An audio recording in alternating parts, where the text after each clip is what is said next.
Donc, c'est la journée mondiale de la MPOC. C'est une journée qui est très...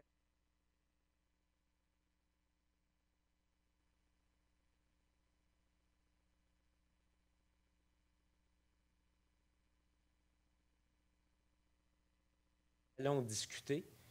J'écoutais les nouvelles hier sur une maladie chronique qui est très importante et qui va affecter de plus en plus de Canadiens, que tout le monde connaisse bien, qu'on appelle l'Alzheimer.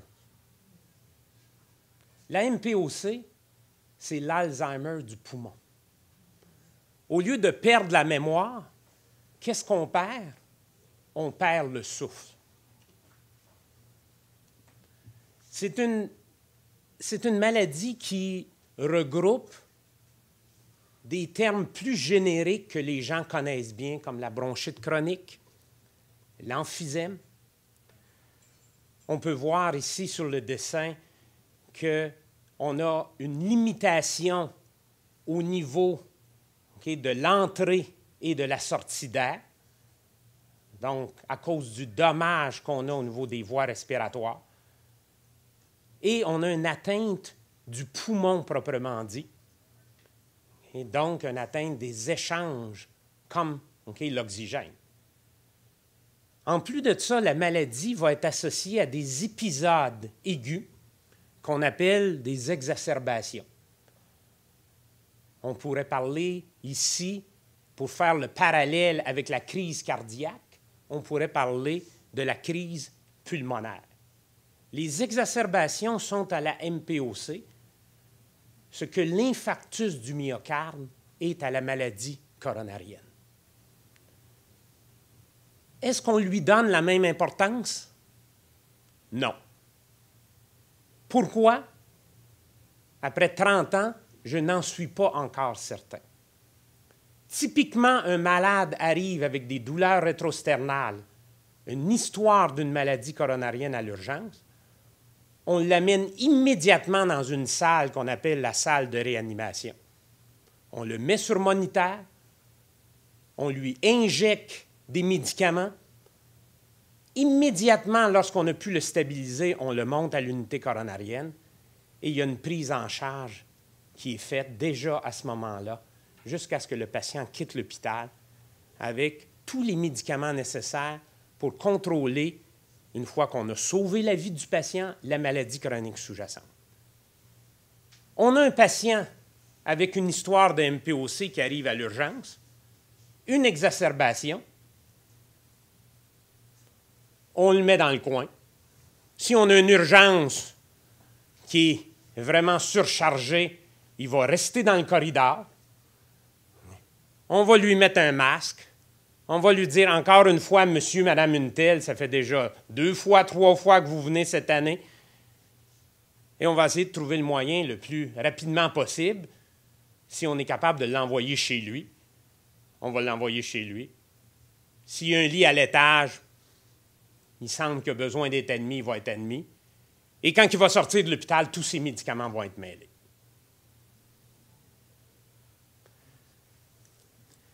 Ce n'est pas l'histoire naturelle de la maladie, mais c'est une histoire, qui se répète trop souvent. Donc, l'exacerbation n'est pas une vulgaire bronchite. Et on va revenir sur ce point-là. C'est quoi cette maladie-là et c'est quoi son importance? Près d'1 million de Canadiens de 35 ans et plus, et il y en a probablement 1 autre million qui ne sont pas connus. C'est pour ça que je faisais tantôt l'appariement avec une autre maladie qu'on appelle l'Alzheimer. Et souvent, au moment où on diagnostique, les gens sont déjà très symptomatiques. Au moment où on diagnostique l'Alzheimer, les gens ont déjà perdu beaucoup de la mémoire. Et ils ont eu toute une période où ils ont essayé de s'adapter.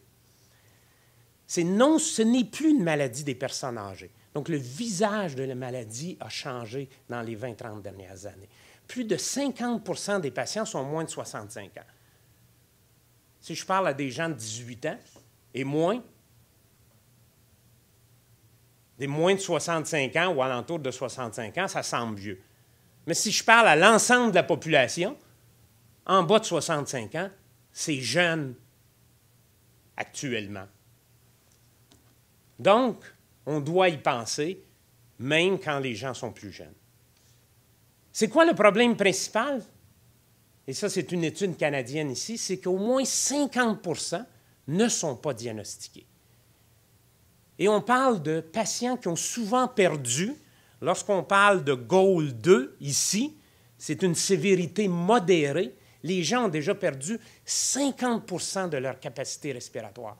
Et même dans ce groupe-là, plus de 50% des gens ne sont pas diagnostiqués. On a parlé, bien sûr, de l'exacerbation, la crise pulmonaire. Saviez-vous que la MPOC, c'est la cause numéro 1 des hospitalisations et réhospitalisations au Canada? Qui sait ça? Si je demande en général, même à nos administrateurs d'hôpitaux, souvent, ces chiffres-là ne sont pas connus. C'est aberrant.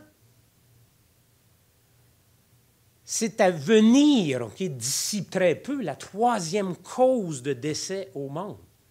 Si je demande aux gens de me nommer les 5 causes les plus fréquentes de mortalité, pensez-vous que la MPOC va en faire partie? Non. Savez-vous que la MPOC est la 2e cause de décès en Inde? Et qu'en Chine, dans certaines parties de la Chine, la MPOC est la 1re cause de décès?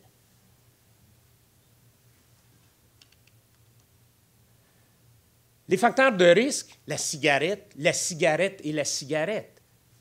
On le sait, ça. Mais il y a d'autres facteurs de risque. Et on est en train de découvrir qu'on a bien des gens, et c'est peut-être pour ça que le diagnostic ne se fait pas chez beaucoup de gens qui n'ont pas fumé, mais qui pourraient aussi avoir une MPOC. Et si quelqu'un a fumé et qu'il a la maladie, il faut quand même la prendre en charge, cette maladie-là. Et on va voir tantôt qu'il y a des traitements autres que juste arrêter de fumer. Et pas qu'arrêter de fumer n'est pas une partie du traitement important. Oui, mais ce n'est pas la seule partie du traitement. On va revenir sur ce point-là. Et on peut voir ici sur le graphique, c'est quoi les gens qui sont susceptibles à la fumée de cigarette vont avoir un déclin de leur fonction pulmonaire accéléré. Et c'est la ligne en rouge qu'on a ici, par rapport à des gens qui ne fument pas ou des gens qui ne sont pas susceptibles à la fumée de cigarette. Donc, il y a une détermination, une prédétermination génétique qui fait que certains gens vont développer et d'autres gens ne développeront pas la maladie avec la même exposition. Ah! Le visage de la maladie change aussi. Pas seulement les gens sont plus jeunes. Qu'est-ce qu'on remarque ici comme visage? Des femmes. Donc, il y a 30 ans, la maladie était une maladie d'homme. Maintenant, la maladie n'est plus seulement une maladie d'homme. Et regardez ces chiffres ici qui nous viennent des États-Unis. Il y a quand même beaucoup de similitudes entre les statistiques qu'on a aux États-Unis et celles qu'on a ici au Canada. Et vous pouvez voir, alors que dans les 20 dernières années, il y a eu une augmentation ici de la mortalité chez les hommes de 13 % due à la MPOC, regardez l'augmentation de la mortalité due à la MPOC chez la femme, 185 %. Donc, on est en train, chez les femmes, d'égaliser la mortalité de celle chez les hommes par MPOC. Donc, ce n'est pas une statistique qui est très reluisante, qu'on veut avoir dans sa cour, mais on l'a actuellement dans notre cour. C'est quoi les autres différences? 5 % des femmes et 4 % des hommes. Donc, la prévalence maintenant de la maladie elle est plus fréquente chez les femmes que chez l'homme, particulièrement dans les groupes d'âge en bas de 65 ans. 500 000 femmes diagnostiquées et plus de 4 000 meurent chaque année. Ça veut dire quoi, ces chiffres-là? je vais vous donner une comparaison qui parle beaucoup plus que les chiffres. Le double du taux de cancer du sein, donc la mortalité par MPOC, est le double de la mortalité par cancer du sein. On n'est pas en train de dire ici c'est quoi le mieux de mourir d'un cancer du sein ou de mourir de la MPOC. On est en train de présenter des chiffres pour montrer l'importance du problème. Donc, ces chiffres-là parlent beaucoup. Fumer semble avoir un impact plus grand chez les femmes aussi. Et on a certaines hypothèses pour expliquer ces différences-là. Vous avez à droite un homme et une femme de la même taille. Donc, on penserait que s'ils sont de la même taille, ils ont la même grandeur de poumon et ils ont exactement aussi les mêmes voies aériennes. Non. Les femmes, pour une raison qu'on ne connaît pas, même avec la même grandeur, vont avoir un poumon plus petit et des voies respiratoires plus petites. Donc, ces femmes-là qui fument et qui sont susceptibles à la fumée de cigarette, ça les met dans une situation qui sont à un désavantage par rapport à celui de l'homme. Plus grande limitation mécanique lorsque la maladie s'installe, plus d'atteinte donc d'essoufflement, d'intolérance à l'activité physique et de qualité de vie. Parce qu'ils partent à un désavantage. Donc, s'ils en perdent sur un petit poumon par rapport à l'homme, qui en perd sur un plus gros poumon, quand va venir le temps de faire un travail, une activité, même avec une maladie légère, ils vont être désavantagés. Donc, ça pourrait expliquer pourquoi les femmes sont plus symptomatiques. Et ce n'est probablement pas la seule raison pourquoi les femmes, souvent, vont exprimer aux médecins plus facilement leurs symptômes que les hommes vont le faire. Mais au point de départ, ils ont plus de raisons de le faire parce qu'ils sont désavantagés. Et ça, c'est des données qui sont bien connues. Donc, ça devrait nous amener à des considérations particulières chez la femme. On a des défis énormes. Et j'invite les gens à lire ce papier qui vient d'être publié dans le Lancet of Respiratory Medicine, qui est un papier d'une commission sur toute la situation qui entoure les soins ou la prise en charge des MPOC aux États-Unis. Et vous allez voir que beaucoup de points qui sont amenés dans ce papier-là sont des points qui nous concernent au Canada. C'est quoi, pour résumer, les plus grands défis auxquels on a à faire face? D'abord, c'est en soins primaires, en soins de première ligne. Plus de 50 des personnes atteintes d'MPOC ne sont pas diagnostiquées. Le diagnostic en soins primaires est souvent fait sans le test qui nous permet de faire le diagnostic, qui s'appelle la spirométrie. Est-ce que ça fait du sens de ne pas faire un test?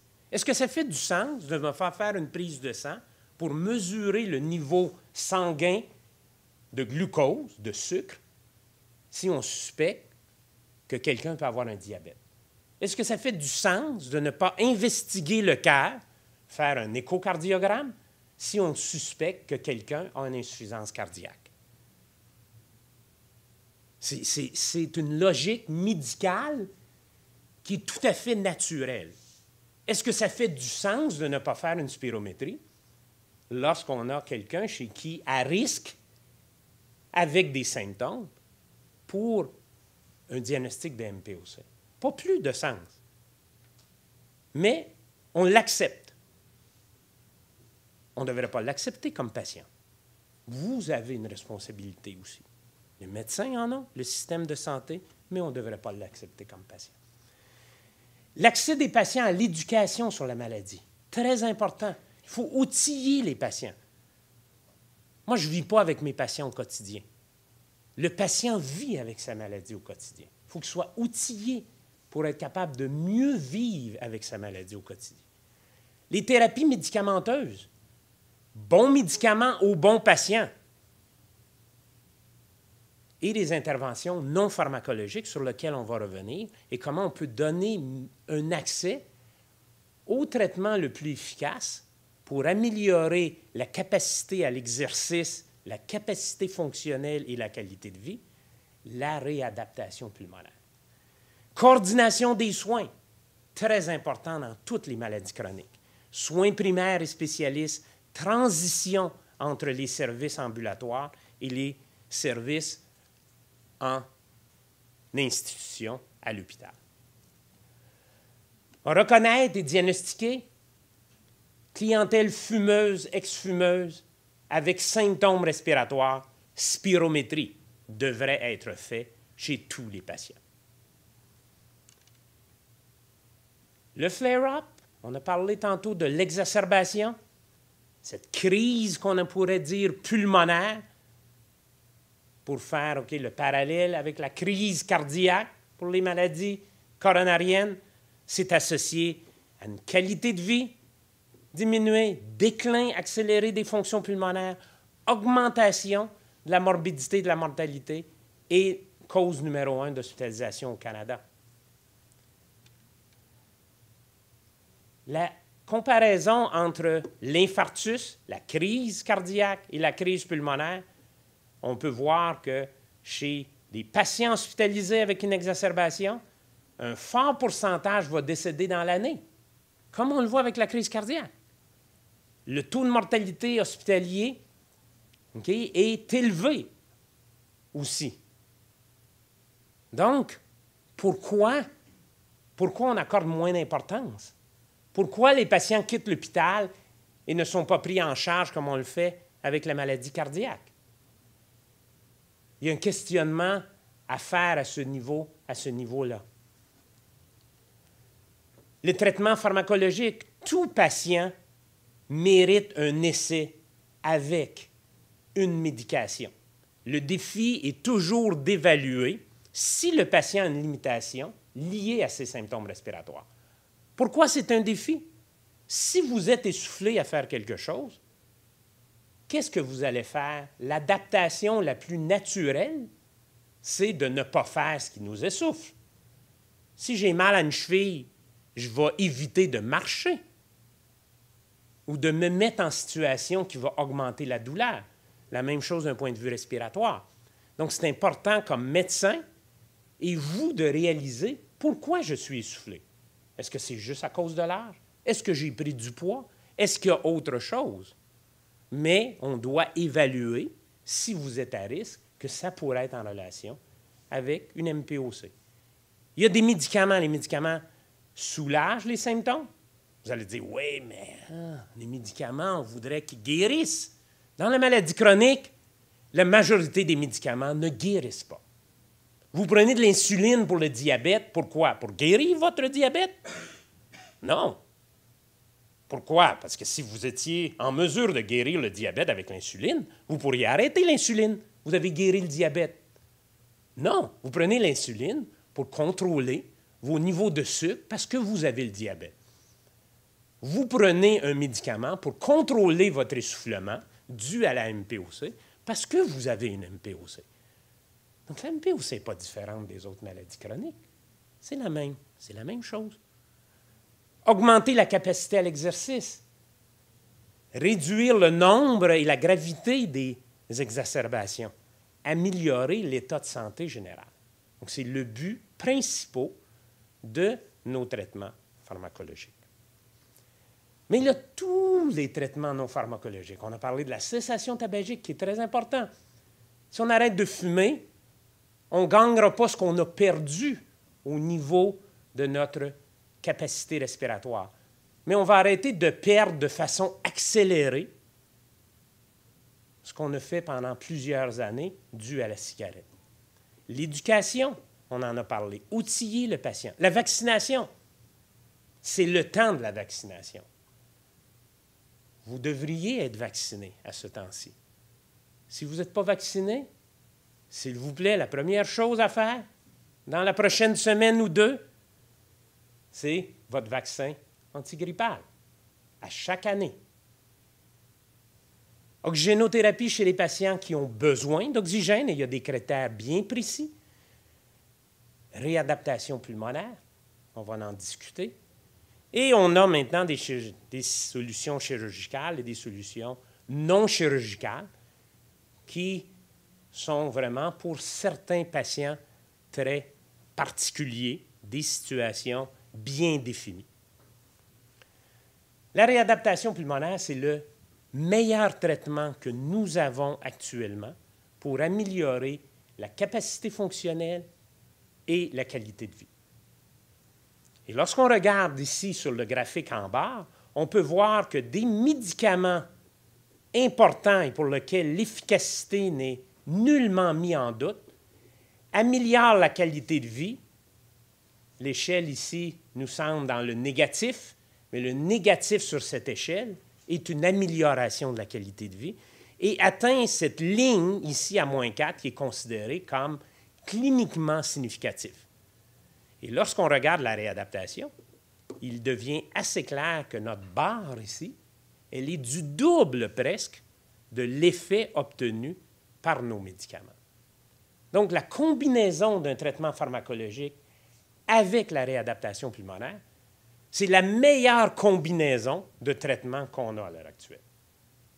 On parle de combinaison de différents médicaments. Il semble y avoir un débat sur cette combinaison-là, mais je veux vous dire où il n'y a pas de débat. C'est la combinaison d'un traitement pharmacologique optimal avec la réadaptation pulmonaire. Aucun débat. Vous avez une carte ici pour vous rappeler le Canada, le Québec, où on est ici, et les petits points rouges. Une enquête récente qui montre le nombre de programmes de réadaptation disponibles à travers notre pays et à travers la province. Malgré le nombre 155, c'est moins de 1 % des Canadiens atteints de MPOC qui ont donc accès au traitement le plus efficace. Et ça, c'est en contraste par rapport à la réadaptation cardiaque, où 34 % des patients cardiaques à risque élevé, dans une étude récente, étaient référés en Ontario. Est-ce que les chiffres parlent? On n'a pas besoin de faire de trucage de chiffres ici. On n'a pas besoin d'être un statisticien ici. On n'a pas besoin de valeur P, comme on lit dans nos articles médicaux. La population et nos décideurs devraient être à même d'en tirer les mêmes conclusions qu'on peut tous en tirer ici. Est-ce que les patients sont référés? Dans une étude il y a plusieurs années, où on a demandé à des médecins de famille à travers le Canada, 16 %. Et on avait probablement des médecins de famille ici qui s'intéressent beaucoup à la MPOC. Parce que même 16 %, c'est un chiffre qui m'apparaît élevé. Mais seulement 16 %. Et de ces patients-là, seulement 60 % se sont rendus en réadaptation. Donc, c'est quoi votre devoir? C'est quoi notre devoir? Demandez à votre médecin de vous référer vers un programme de réadaptation pulmonaire. Je dis à mes collègues, je dis aux médecins de famille, est-ce que vous suivez des MPOC dans votre pratique? Oui. Si vous suivez des MPOC dans votre pratique, est-ce que vous avez référé dans la dernière année un patient dans un programme de réadaptation pulmonaire? Souvent, je ne vois pas beaucoup de mains se lever. Et après ça, je ne prends pas de chance, je leur demande, est-ce que vous avez déjà référé un patient en réadaptation pulmonaire? Et souvent, j'ai quelques mains qui se lèvent, mais à peine. Donc, problème dans la maison qu'on doit régler aussi. On a du ménage à faire dans nos connaissances. On a du ménage à faire dans nos pratiques.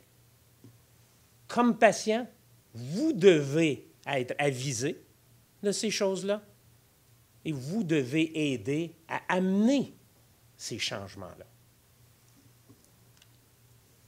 L'enseignement, l'éducation, qu'on parle à visée d'autogestion, vous devenez plus autonome au quotidien, une réduction de 43 % des hospitalisations lorsque c'est mis en place avec ce qu'on appelle un intervenant pivot qui va vous aider à cheminer, qui va vous faire le coaching approprié.